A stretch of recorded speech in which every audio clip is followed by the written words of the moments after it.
Há novo treinador em Guimarães. O Vitória apresentou recentemente Rui Borges. Temos connosco o jornalista Pedro Jorge da Cunha para analisar esta mudança no Clube Minhoto. Pedro, para começarmos, o que é que se pode esperar de Rui Borges no Vitória? Eu diria que, acima de tudo, conseguir estabilizar o clube no top 5. Não tem acontecido assim tantas vezes como era habitual. Nos últimos 10 anos aconteceu apenas por 4 vezes e acho que esse é o desafio maior. O Rui encontra um clube muito exigente, com adeptos fantásticos, mas também eles muito exigentes. Uma cidade que está habituada a sofrer muito pelo seu Vitória, mas que também tem que eleva muita fasquia para todos aqueles que chegam ao clube. O Vitória tem, por exemplo, 25 participações nas provas da UEFA. É um número pesado, importante e não tem acontecido assim tantas vezes nas últimas 2 décadas. Portanto, o Rui Borges vai ter essa possibilidade, embora numa fase muito inicial da Conference League, mas será também um bom teste para perceber se as ideias do treinador vão chegar rapidamente ao plantel ou não. O Vitória é uma equipa que tem uma Taça de Portugal, tem uma super taça, tem de facto um peso histórico muito grande na realidade do futebol português e é este clube que o Rui Borges vai encontrar. Não é novidade para ninguém, todos nós sabemos que aquele clube tem um estádio que é um caldeirão, com médias superiores a 15 mil espectadores quase em todas as temporadas e, portanto, o Rui Borges chega aqui, acima de tudo, com esta necessidade de, acho eu, aproximar um bocadinho mais o Vitória do top 4 e estabilizar de forma definitiva no top 5 a equipa. E depois tentar ganhar uma taça. Pode acontecer ou não. É muito difícil dizer se o Vitória é candidato ou não a ganhar uma taça, porque os jogos eliminares é sempre um bocadinho mais ingrato, mas pelo menos no campeonato acho que o objetivo inicial e primordial é de facto o top 5. Falaste aí da questão de passar a mensagem ao grupo de trabalho, ao plantel. É certo que ainda estamos aqui numa fase muito prematura do verão, mas já dá para prever um bocadinho o que é que será o plantel do Vitória para 2024-2025? Diogo, a partir desta altura eu acho que é seguro dizer que o Rui não vai ter o Jota Silva. Pelo menos é uma saída, julgo eu, que vai acontecer mais cedo ou mais tarde. E logo por aí é uma saída de peso, na verdade. Exatamente. Porque a forma como o Vitória jogou nas últimas 2 épocas, mais até nesta época que agora acabou, dependeu muito das movimentações do Jota Silva naquela dupla de ataque que o Álvaro Pacheco quase sempre usou. Portanto, o Rui Borges vai ter que mudar aqui alguma coisa, provavelmente aproximar-se mais até do seu 4-2-3-1, que a maioria de Cónigos deu muito bons resultados. Julgo que é mais essa a ideia que o Rui Borges tem para o Vitória também. E sem o Jota Silva, o Vitória precisa claramente aqui de um homem forte para a frente do ataque. Tenho dúvidas se o Nelson Oliveira, nesta altura, tem capacidade para ser o avançado a época inteira do Vitória. Não retiro qualidade e competência ao Nelson, mas está numa fase diferente da carreira. Julgo que está aqui também um desafio bom para o clube, identificar um sucessor quase ao nível do Jota Silva, e digo quase porque não é fácil, de facto, acertar sempre. E depois também, se calhar, destacaria o Tomás Andel. Acho que é um médio centro com muita capacidade, com muita qualidade, que deu muito nas vistas este ano ao longo da temporada. Mesmo com problemas físicos no passado, conseguiu estabilizar e acho que é outro jogador que provavelmente vai faltar a Rui Borges. Fora isso, acho que o plantel tem uma base muito interessante, tem muitos bons jogadores. João Mendes é um jogador que me encanta, mas teve uma lesão grave, provavelmente não vai arrancar a temporada, mas passará muito por estabilizar de facto, como conseguiu em Moreira de Cónegos com o Marcelo, o Maracás e depois o Ponk, aquela dupla centrais, e depois aqueles 2 médios, o Gonçalo Franco e o Alfori. Transportar isso para Guimarães será sempre um bom começo de conversa. E eu acho que há também aqui uma questão interessante a resolver-se em termos de plantel. Falo do André. Pode já não ser o jogador mais preponderante dentro do campo, mas sabemos que a nível balneário tem um peso enorme. A sua continuidade não é um dado adquirido, aliás, as notícias mais recentes até apontam para uma possível saída. Sim.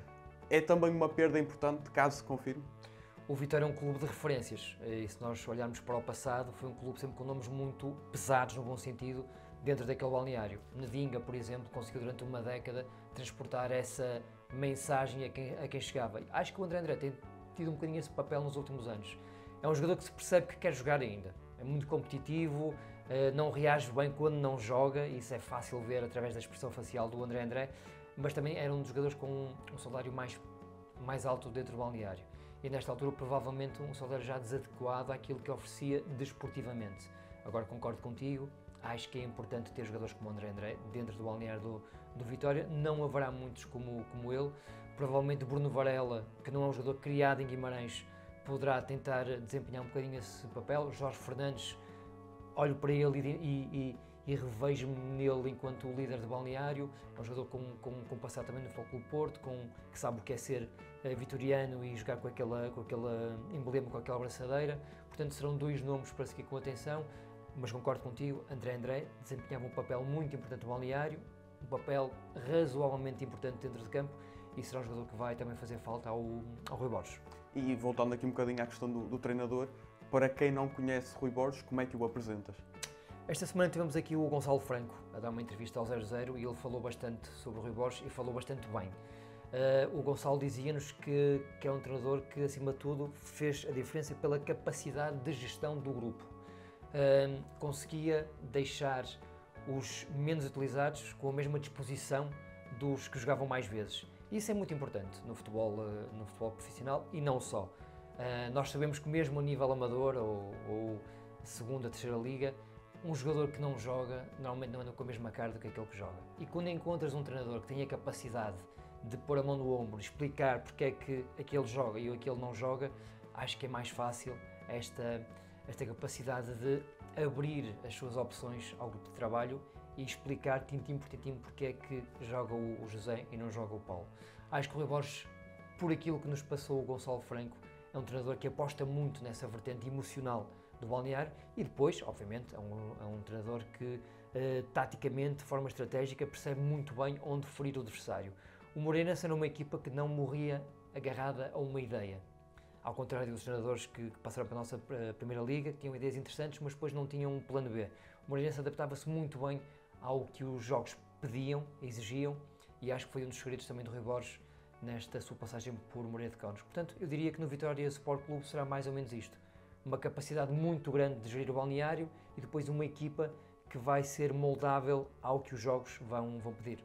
E mesmo para nós, enquanto jornalistas, sempre me pareceu um treinador com uma comunicação simples, mas eficaz, ou seja, nunca se escondeu muito, falava bem nas conferências, acho que também é um aspecto importante. Sem dúvida.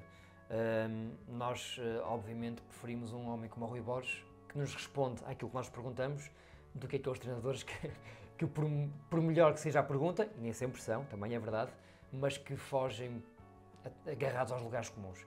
Isso é aquilo que nós realmente nos gostamos, por aquilo que eu fui vendo com o Rui Borges, e nunca tive o privilégio de privar com ele, parece-me um treinador que aceita esse desafio de explicar as suas opções, não só ao grupo, como eu dizia anteriormente, mas também aos jornalistas. Portanto, um nome muito interessante que vai continuar na Primeira Liga. Pedro, um começo em Mirandela e depois? É um percurso claramente ascendente, sempre a melhorar. Ele começa em Mirandela, aliás, ele é de Mirandela, faz grande parte do seu percurso como jogador em Mirandela, não atingiu um nível muito alto enquanto futebolista, enquanto médio. Depois, em 2017, começa a treinar o seu Mirandela, dá nas vistas com um quarto lugar no Campeonato de Portugal e muda-se para Viseu. No Académico faz 2 anos, 1 ano e meio, e consegue, com melhor prestação, um 8º lugar na segunda Liga. Estabilizou o Académico na segunda Liga, um clube que já não jogava também há algum tempo essa competição. E a partir daí, Académica de Coimbra, Nacional, Mafra e Vilafranquense, sempre no segundo escalão, com lugares muito interessantes. Portanto, estamos a falar de equipas, se calhar afastaria aqui o Nacional, mas equipas que a partir não seriam candidatas à subida e sempre com lugares muito tranquilos na tabela classificativa. E depois, a aposta do Moreirense no ano passado, que se revelou bastante acertada, com um extraordinário 6º lugar para uma equipa de uma região, de uma pequena localidade com cerca de 4.000 habitantes e que acaba no top 6 da Primeira Liga, o que é um resultado extraordinário, muito por culpa de Rui Borges. Pedro, e agora a pergunta inevitável. Conseguirá o Rui Borges resistir à instabilidade que se vem verificando no Vitória a nível de treinadores? Só na temporada passada foram 5. Como é que se trabalha tendo isto como base, digamos assim?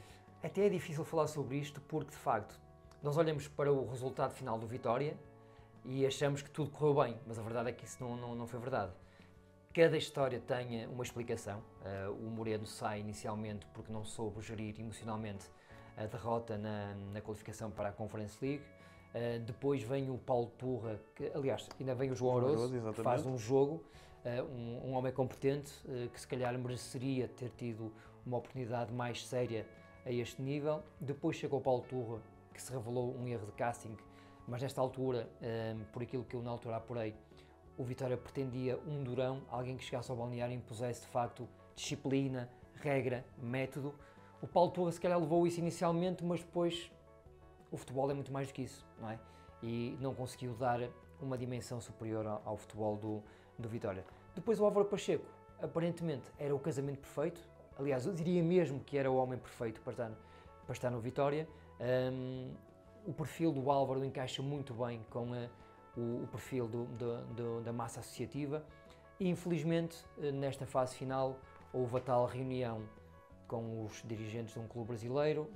Essa reunião caiu mal no presidente António Miguel Cardoso e a partir daí a relação nunca mais se recompôs, a saída acabou por ser inevitável e vamos ver agora se com Rui Borges o Vitória recupera a estabilidade que tanto precisa, porque de facto é um clube com estádio, com massa adepta, com história, com palmarés e que não está a conseguir chegar ao nível do Sporting de Braga porque muitas vezes cai na expressão que eu gosto muito de usar do harakiri, que é cortar a própria cabeça e não conseguir olhar em frente.